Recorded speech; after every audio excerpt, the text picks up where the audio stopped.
Hey everybody, welcome back. Tim here, Gamma Vidi, hanging out in an 80 today. Familiar place, check this thing out. Familiar sight, familiar dash. Couple changes though. Someone took that clock and turned it into a voltmeter. And we got a few new neat controls. Yeah, hanging out with Jimmy Underhill here, maker of the electric 80. And we're gonna check this dude out. We're gonna take it for a spin.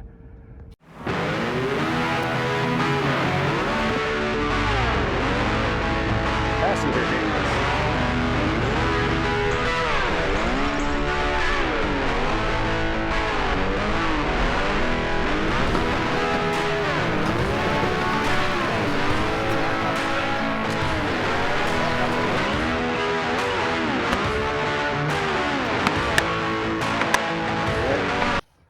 All right, so hey, Jimmy, what am I doing here? This is awesome. Okay, so you know how to drive an automatic, right?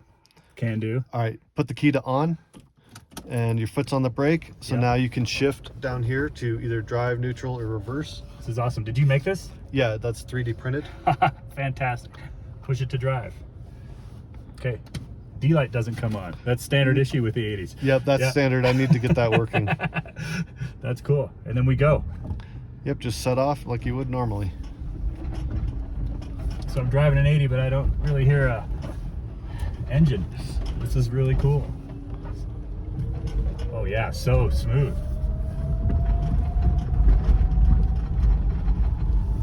So it's like a big 80 series golf cart. Well, it's a little bit better than a golf cart, but yeah. Awesome. Awesome. Well, this is a real treat, man. Thank you again. So, just how'd you make this thing? Tell me, like, what are the main parts here? Okay, so it's got the battery, the motor, and some of the controllers from a Nissan Leaf. Okay. And the Nissan Leaf bought wrecked, salvage. So I dismembered it and then put all the parts into the truck here. So like first gen Leaf, essentially? Yeah, it was a 2017, so it's got a 30 kilowatt hour battery. Nice.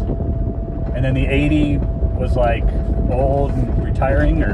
Exactly. Yeah. It's got over 324,000 miles on it, and when I bought it, it was leaking every single fluid, and the engine was old and tired. The transmission was old.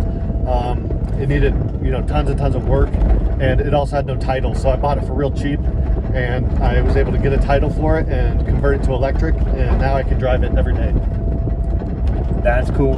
So this isn't your daily driver, right? This is still just one rig, or do you drive it all the time? I drive it as much as I can. Just if you're just running to the store or up the street, it's perfect for that. And then I try to off-road it or get up in the mountains as much as I can. Which it's got a limited range, so it's a little tough. That's awesome. I'm out in cruisers every day also, as you know. Got a nice 40, 200. I always get the thumbs up. Does that happen pretty often in this thing? Oh yeah, tons of people love it, and a lot of people give me thumbs up and they don't even think it's electric or anything. They just see a cool truck, and then once they look a little closer, they like are blown. They're blown away by it. So lots of attention. Awesome. So you and I met through Rising Sun, which is our local Denver-based Toyota Land Cruiser Association chapter. Yep.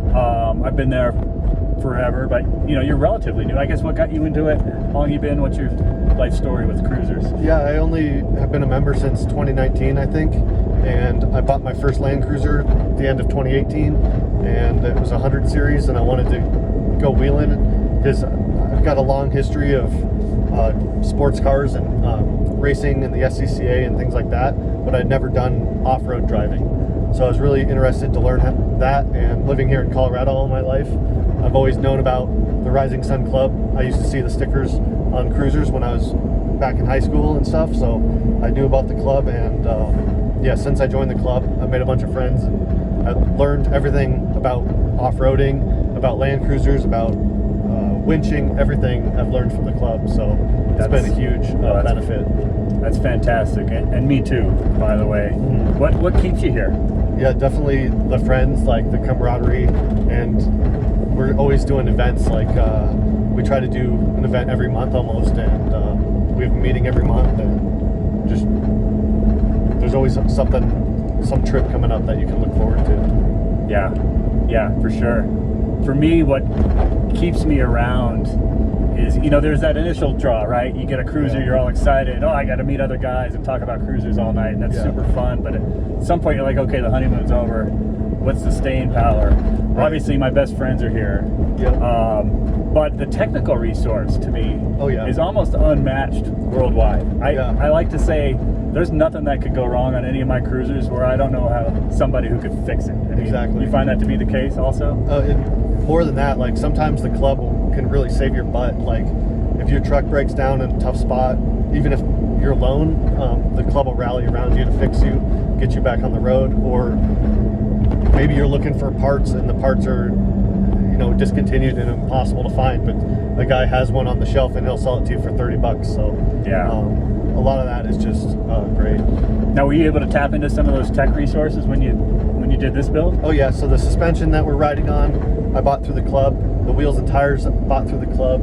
A lot of the, I think, brake parts I got cheap from a club member or something like that. So, and then of course I had some buddies, Dom and Josh, and some of the other guys in the club help me wrench on the truck, pull out the engine, put on new parts. We had to replace the front axle, rebuild the front axle and all sorts of stuff. So they helped me wrench on it. That's great.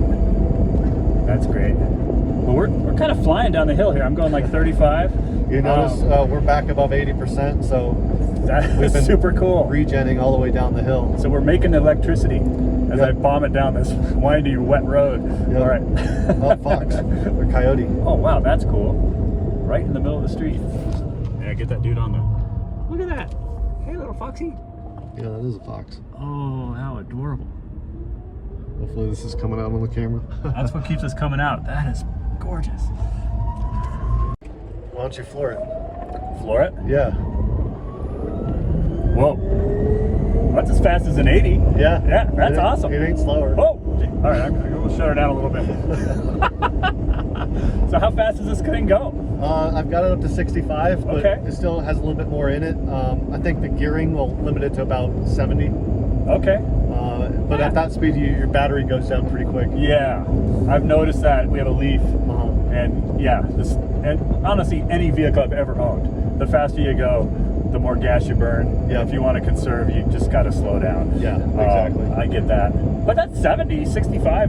You don't need to go any faster in a built 80. Perfect. Yeah, it's cruising at like 50, 55, and it's really happy, and it doesn't. Okay. It goes pretty good range at that. I think it'll go about 60 miles at like maximum range. So still pretty small battery at only 30 kilowatt hour. Yeah. So 50, 60 miles. I mean, you know, being in Denver, our benchmark is always going to Moab. Yeah. Like, could you even drive this to Moab today? No, I don't think it's possible with the distance between public chargers and things like that. Yeah. Unless I spent like, you know, a week or two literally driving it. It would be a heck of a road trip. Yeah. So because you try to get to like Idaho Springs, where we are today. Yeah. Charge again, and then maybe get over the hill to Silverthorne, charge again. Exactly. And then where's the next one? Is there one in Vail? Probably. It's got to be one in Vail, right? Yeah, probably. Anyway, yeah. But yeah, you'd literally be stopping every stop because those mountains really suck it down too, because you're going up really high, like really steep climbs, thousands of vertical feet. And most of those are probably just level 2 chargers. So what's total charge time from pretty dead to on a level 2 would take roughly 4 to 5 hours from low percentage, and it also has CHAdeMO DC charging, which would take roughly 30 to 40 minutes, but that's a little bit harder to find. That's that real big plug? Yeah. Yeah. Okay. So it does have the fast charge, but being a big truck, it just goes to the battery quickly, especially on the highway. It's just too much, but it's perfect around town. And then if I can trailer it to, like, for instance, Moab, then once I get to Moab, it's pretty much autonomous at that point, because there's a lot of public charging infrastructure in Moab, and the trails are really close. Yeah. So I can drive from town up, do a couple trails, and back, all on like one battery. So okay, so you're not even taking the trail. Like if you wanted to run Hells or Fins or something, you could just do it. Yeah. Yeah. And you ran Hells, right? Yep, I drove Hells, and I did Hell's Gate, and I also did Fins and Things. Those are both two of the trails right close in town. So yeah. Yeah, Very cool.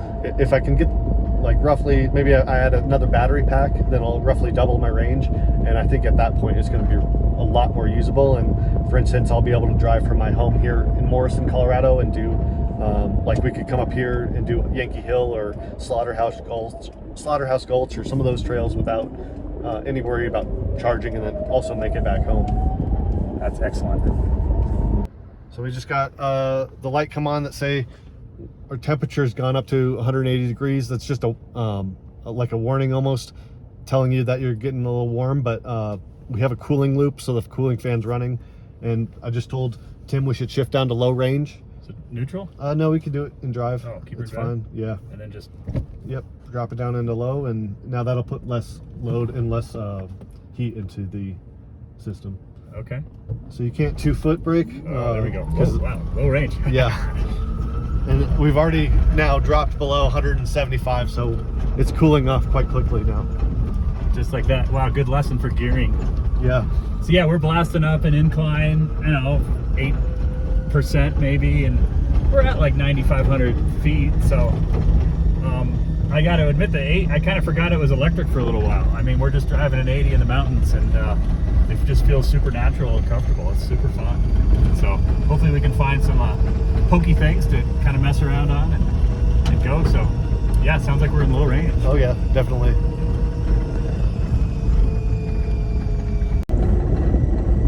All right, so our tripod's getting a little bumpy, so before we lose that capability, I guess real quick, just kind of total build time, cost. What's your best guesstimate? Did you figure all that out? Yeah, it took me almost exactly a year from when I first pulled the engine out to when it was driving under electric power, and that was in 2021. And then since then I've been refining it and adding some upgrades and changes and just really finishing it out. Okay. Yeah, so probably the better part of a year if I was working on it full time. Wow, okay. And that cost? It cost me, I think, around $20,000 all in, and that includes both the vehicles, the other parts I needed, some tools I had to buy, equipment, raw materials, and the wheels and tires and upgrades that I've purchased also. All right, cool. But none of that is my personal labor. All that's free. Yeah. No, I know you bought some really cool adapter through Adam, another guy in the club. Yep. What did that do? Yeah, I got the drive shaft coupler adapter from Precise Metalworks, and it's precision machined aluminum, like billet, with a drive shaft that's carried on a couple really heavy duty bearings, and so that's allowed the drivetrain to just be perfectly like vibration free, even all the way up to the maximum RPM of 11,000 RPM. When I first built it, I had like a homemade drive shaft adapter where I was trying to line up the motor and the input shaft underneath the truck, but I was doing it all with my own 2 eyes and some measuring equipment and my welder, and it ended up having vibrations in it, so it limited the top speed to only about 40, 45. It still was a proof of concept, and I was able to wheel it a little bit, but now with the new adapter, it's butter smooth and completely different. We can go on the highway now and everything. That's cool. Were there any other like specialty machine parts you had to like source out, or was everything pretty much you at this point? Yeah, everything else was just me. Like the battery box, I fabricated all out of scrap steel and aluminum, and just welded it and cut it and everything how I needed. But that was a ton of work, and I've already decided if I do it, or when I do it again, I'm going to have a CNC battery box as well, because it's going to be such a labor saver that's going to be well worth it. Yeah, so you want to do it again? Oh yeah, definitely. Another 80 or? Well, any electric vehicle. My goal with this truck, because it's kind of an odd choice, right? A big Land Cruiser with a small battery. Yeah. But it was kind of a proof of concept that I could make it drive under its own power. Everything was going to work and come together and prove out the concept of using the leaf parts and everything. So I think I've done that, and now I want to look further, maybe do an 80 series but with 3 or 4 times as much battery, or do a small sports car or a cruiser or a classic car. I really don't know, that's the great thing about electric, like EV swaps, is you can do anything. You can do any vehicle that you think is cool. Nice. Nice. I didn't push every single button. So, okay. Mind walking us through kind of what else you got going on here? Like, sure. What are the silver buttons? What's that thing do? What's that thing do? That kind of stuff. A couple of them don't do anything yet. I was going to add some auxiliary lights and stuff, but the things that do work is, of course, the drive, neutral, and reverse. And then this is my brake disconnect. So you notice when you're driving, you couldn't do left foot braking. Yeah. And that's just logic in the computer that when it senses a brake input, it won't let you use any throttle for safety. So what I do is I disconnect the brake signal, and now I can left foot brake as much as I want. But that's a super inefficient way to drive an electric car, right? Yeah. Well, it's a safety thing mostly because the designer told me he doesn't want it to run away on an average person. So, but the only thing is, in order to shift, you need to have brake input. So I can't leave it on all the time. I got to turn it back on so I can shift. Also, this is my center diff locker. I used to have the factory electronic locker, but I actually burnt it out because it has like a kind of a circuitry that has limit switches on either side, and anyway, my wiring wasn't 100%. So instead of using that, I converted it to a cable. So I've got this little push and pull cable that will activate my center diff lock or pull it out. And then other than that, none of the switches do anything. Maybe in the future, like I could use these for winching or something else. Okay. What's this big knob? So this is my reduction gear. It's called a black box doubler, and this sits in front of the transfer case, and it gives me an additional low range. So this can also go to high, but really I just keep it in low all the time, and that gives the electric motor the reduction gear it needs to have the right road speeds and everything. And then for off-road, we can use the OEM low range, just like we would in a normal truck. Amazing. Yeah, so anyway, been a real treat. Last hour or so, typical Colorado day. You know, we drive up and you can't see anything, but we found a parking lot next to an old mine. So if it's cool with you, can we pop the hood and check it out? Yeah, definitely. This is sweet. Let's get into it. All right, let's pop the hood. Let's see what she's got under the hood, as they like to say. Ho! There it is. So this here is the battery box. This contains all the battery cells from the Leaf. It's got the high voltage disconnect for safety. And then this is where all the contactors and stuff are. You can see this is the 12-volt battery. So it has a normal car battery, which runs like headlights, tail lights, things like that, and the winch. There's the inverter that sends power to the motor. Over here is the charger, or the PDM they call it, and that sends power to multiple places. It charges the 12-volt, and it has a charger inside of it.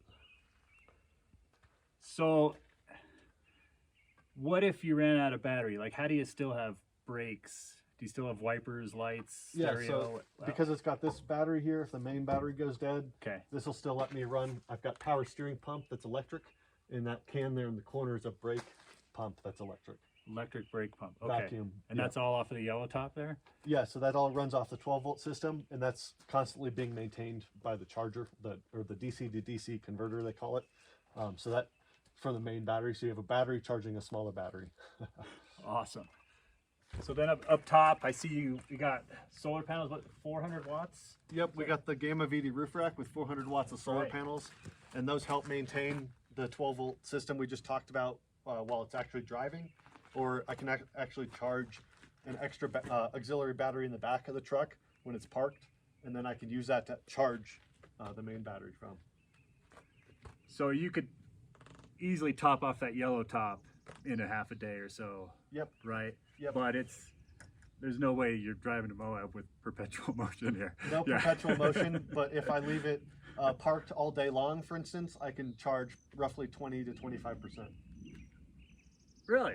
Yeah, so that's cool. That's great. If I start with the one in the back at fully charged, put this one, I can angle it up so it has perfect angle to the sun, and don't drive it.